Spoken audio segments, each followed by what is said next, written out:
जेलमध्ये ही दहशत, कराड गँगची पोलिसांना धमकी.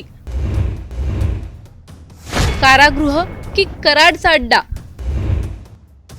हत्येचा आरोपी आणि जेलमधली मोकाट दहशत. बाहेर निर्घृण हत्येचा आरोप आणि आत म्हणजे थेट कारागृहातही दहशत. मस्साजोगचे सरपंच संतोष देशमुख यांच्या हत्या प्रकरणातील मुख्य आरोपी वाल्मिक कराड आणि त्याच्या गँगची दादागिरी आता तुरुंगांच्या भिंती आडही सुरू असल्याचं धक्कादायक वास्तव समोर आलं आहे. बीड जिल्हा कारागृहात असतानाही कराड गँगची मस्ती कायम असून पोलीस आणि कारागृह कर्मचारी सुद्धा सुरक्षित नाहीत का, असा प्रश्न निर्माण झाला आहे. या संपूर्ण प्रकरणाला आणखी गंभीर वळण देणारा आरोप शिवसेना शिंदे गटाचे बीड जिल्हा प्रमुख स्वप्नील गलधर यांनी केला आहे. त्यांच्या म्हणण्यानुसार संतोष देशमुख हत्या प्रकरणाची न्यायालयात सुनावणी सुरू असताना एका आरोपीने कैद्यांना दिल्या जाणाऱ्या थंडी तापाच्या गोळ्या खाऊन चक्कर आल्याचं नाटक केलं. या बनावामुळे न्यायालयीन प्रक्रिया थांबवण्यात आली आणि संबंधित आरोपीला तातडीने बीड जिल्हा रुग्णालयात उपचारासाठी दाखल करण्यात आलं.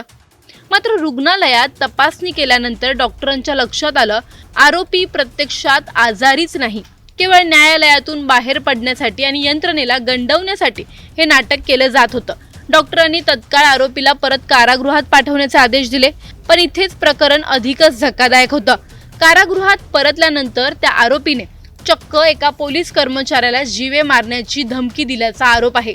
केवळ धमकीच नाही तर न्यायालयाचा मौल्यवान वेळ जाणून बुजून वाया घालवण्यात आला, असंही स्वप्नील गलधर यांनी म्हटलं आहे. सगळ्यात पहिल्यांदा तुम्हाला माहिती, मी धर्मासाठी आणि आमचे कुटुंब, आमची फॅमिली काय आहे म्हणून शहरामध्ये काम करते, तर मी आवाज उठवला असता.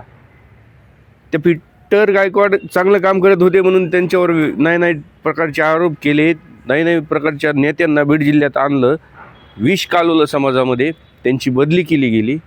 नंतर जे प्रकार झाले, ठीक आहे, मी म्हणतो मी आरोपी आहे ना, कोर्ट निकाल देईन, न्याय देईन, त्या न्याय आम्हाला मान्य असेल. पण जर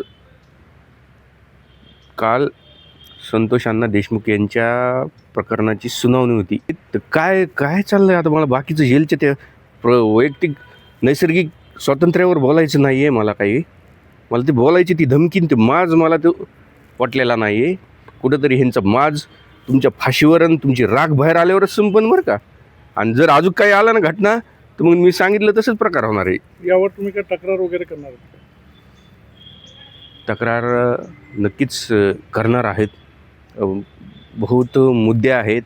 ज्या कर्मचाऱ्याला धमकी दिली, ज्यांनी तक्रार दिली, अशा टिपिकल कर्मचाऱ्याला तिथं टार्गेट केलं गेलं आहे आणि त्यांच्या विरोधात षडयंत्र रचलं गेलं आहे. बरेचसे, मी पुराव्याअभावी बोलणारा व्यक्ती नाही. जेव्हा काही माझे सबळ पुरावे हातात येतील ना, ते पुरावे घेऊन मी आमच्या योगेश दादांना भेटणार आहे, कदम साहेबांना, आणि ते सगळं त्यांच्या हवाली देणार आहे. म्हणजेच आरोपी केवळ कायद्याला आव्हान देत नाहीत, तर संपूर्ण व्यवस्थेची थट्टा करत आहेत, असं चित्र उभं राहिलं आहे. या प्रकरणात वाल्मिक कराड हा मुख्य सूत्रधार असल्याचं तपास यंत्रणांचं म्हणणं आहे. तरी सुद्धा जेलमध्ये असताना त्याच्या गँगची दहशत कायम आहे. याआधीही कराड गँगमधील संदीप तांदळे याचा अश्लील शिवीगाळ करणारा व्हिडिओ व्हायरल झाला होता. तसेच कराड विरोधात सोशल मीडियावर पोस्ट करणाऱ्या तरुणाला मारहाण झाल्याचे आरोप झाले होते. तक्रार देऊनही गुन्हा नोंदवला गेला नाही, असे दावे त्यावेळी समोर आले होते.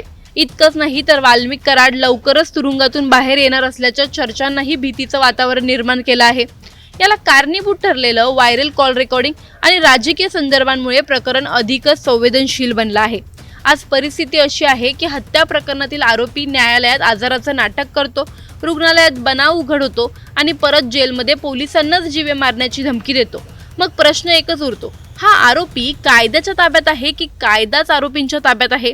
कारागृह जर सुरक्षित नसेल, पोलिसांनाच जर धमक्या दिल्या जात असतील, तर सामान्य नागरिकांनी न्यायासाठी कुणाकडे पाहायचं? कराड गँगची ही मोकाट दहशत थांबवणार तरी कोण, की उद्या कायद्याचा धाक पूर्णपणे संपलेला दिसणार? हा प्रश्न आज संपूर्ण समाजासमोर उभा आहे. ज्या आरोपींवर निर्घृण हत्येचा आरोप आहे, ते जर न्यायालयात आजाराचं नाटक करून प्रक्रिया थांबवू शकत असतील, रुग्णालयात बनाव करून परत जेलमध्ये पोलिसांना जीवे मारण्याची धमकी देऊ शकत असतील, तर खरंच कायद्याची पकड आहे कुणावर?